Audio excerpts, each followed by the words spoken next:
And so there they are, installed. So we've taken the Loctite that was supplied from S&S out of the packages, and they supply the Snap Ring and the two cams. These are the Easy Start cams. They have the compression release trigger built right into the camshaft. Both of them centered on the exhaust lobes of the cams. And this particular cam is a 585 cam, chain drive cam. The procedure we're going to do now is install these cams in this cam plate. So we need to remove these two stock cams and install the S&S cams. Some things that are important to note here. This is the cam plate that we removed earlier, and this O-ring that is on the suction side of the pump. If you got a bike that's got any amount of time, pretty much, this bike only has 1,800 miles on it. I'm not going to put this O-ring back in there because experience is that the O-rings will get hard with a few heat soaks, and once they're disturbed and you put them back in, you're going to go back in the cam chest, because what will happen is that O-ring will not make a seal on this pump, and you've disturbed it by moving the cam plate ever so slightly, and that O-ring won't seal, and your flywheel cavity will fill up with oil, and the bike will not want to rev up. It'll just give you nothing but trouble. So for a 3-cent O-ring or whatever it may be, even if it's $1.50, it's worth replacing just to not have to go back in there. Okay, so enough about that. Another thing too is when we pull this off, there's this washer that you have to, of course, keep track of. We're going to reuse that washer.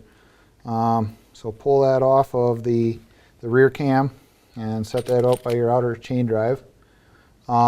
So to remove the cams, we need a Snap Ring Pliers, and we just basically insert it into the snap ring here, expand it a little bit, and pry it off of there.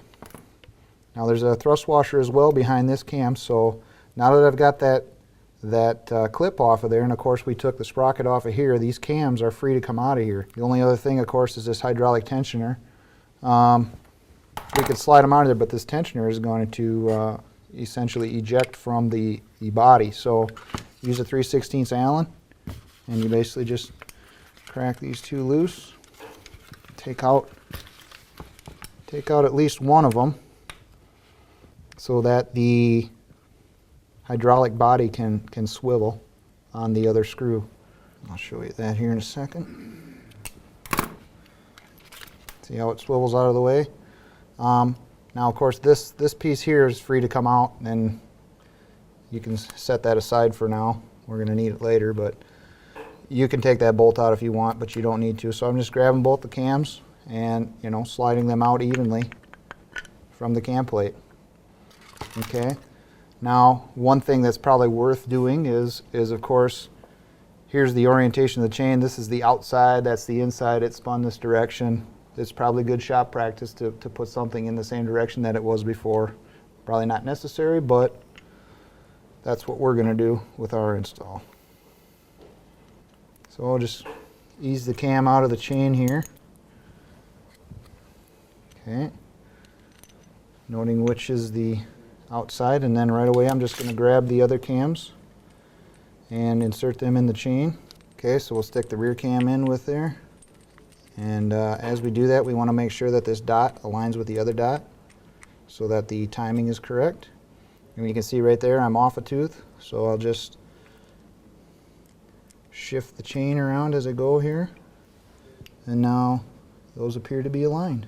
Okay, now that we've got the timing marks lined up and we're ready to insert the cams in the cam plate, I'm going to put a little bit of assembly lube on the outer journals of the cams.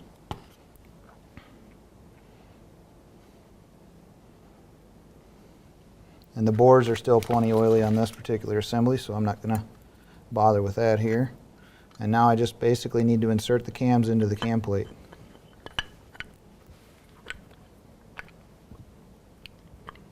Making sure, of course, not to let the cams come out of the chain and then, come out of timing with each other. So we just ease them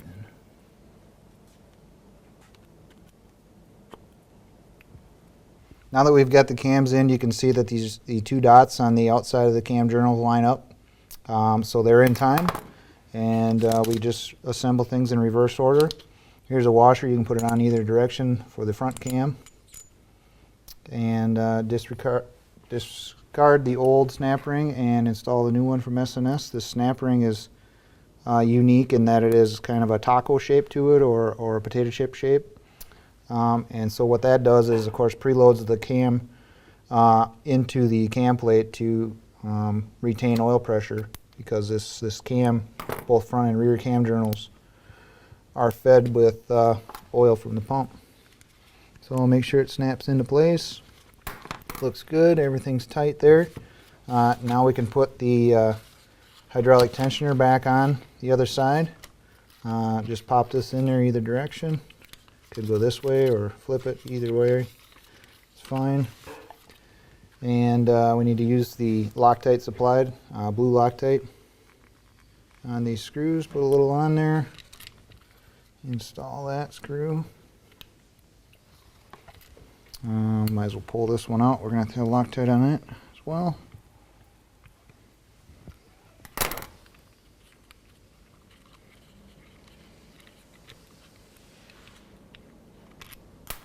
Out. Now if there's still oil in the tensioner, of course it's going to be a little hard to compress, but it's certainly doable with your fingers. Push it in and get it started, and then run it down with your wrench, and then we'll torque them up to the spec. Torque wrench here.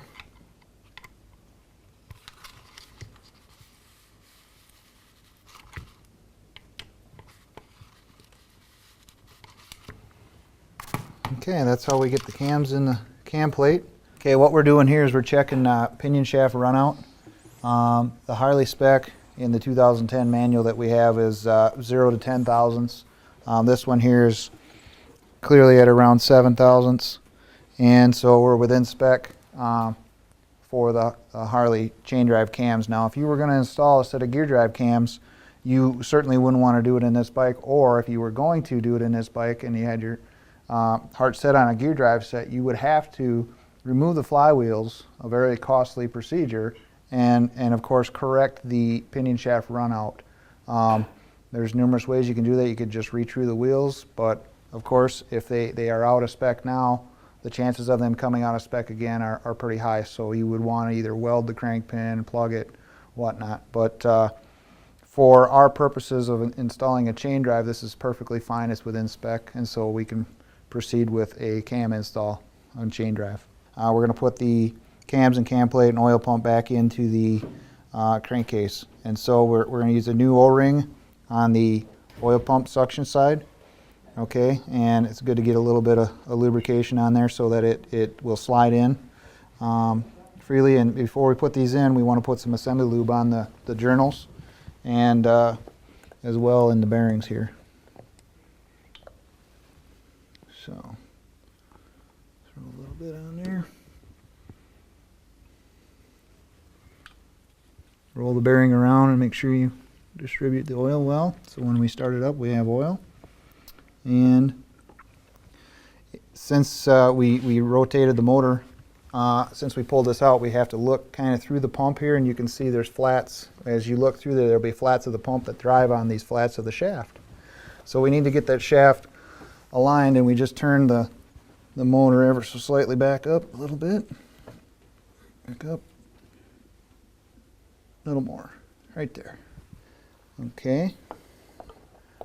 So I'm kind of eyeballing right down the bore of the oil pump and just slide it into place. A couple things to make sure of course, these O-rings are in place. You can replace them as well. Not so much trouble with them. This thing doesn't have a lot of time on it. It's not as critical, of course, as that O-ring back there. So slid into place well. The tappets all are above the cam, so everything went in nice. Now we just put in the 5 bolts here to retain the cam plate to the cam chest. Again there we need to install them with blue Loctite.